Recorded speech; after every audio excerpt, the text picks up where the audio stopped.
we have gotten rid of things. We were one of the first to get rid of optical drives with the MacBook Air. And I think things are moving in that direction as well.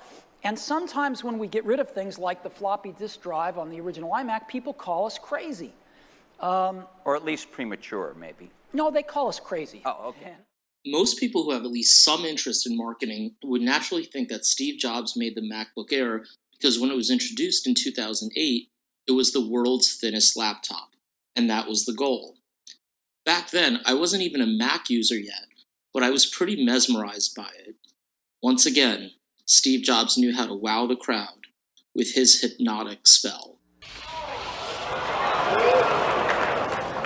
This is the new MacBook Air, and you can get a feel for how thin it is. Yeah, there it is. But the truth is, Steve Jobs made the MacBook Air not for Apple to have the world's thinnest laptop at the time. It was actually for a separate reason altogether.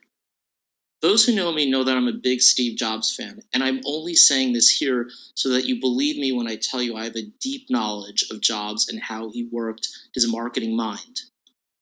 Companies need to make sure they make not only compelling products, but also products that differentiate themselves from the competition.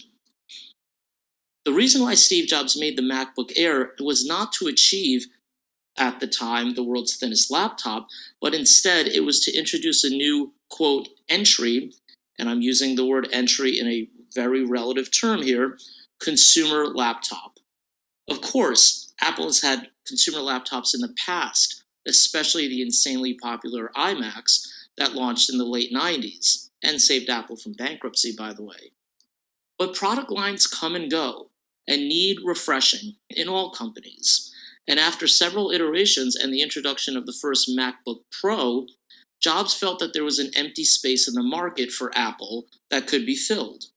The MacBook Air was aimed at interested Mac users who didn't need or maybe couldn't afford a MacBook Pro and were most likely buying Windows PC machines. Many students, by the way, were included as part of that target market, and we now know how that worked out.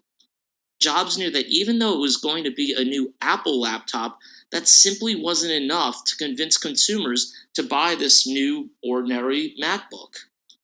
And so the MacBook Air was born. For its time, the world's thinnest laptop.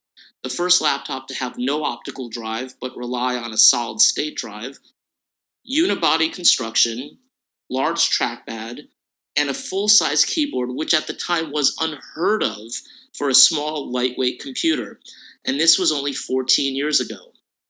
And yet, all of these features really were simply icing on the cake. That's all they were, to do everything possible that Apple's new consumer laptop, targeted towards college students and others who didn't need a MacBook Pro, to be as successful as possible. With Steve Jobs' death, we'll never have products as good as we once did. He was one of the few marketers that was truly irreplaceable. So send me your comments and questions, and each week you'll get a chance to win a copy of one of my books, your choice, either my book on presentation skills or business writing skills.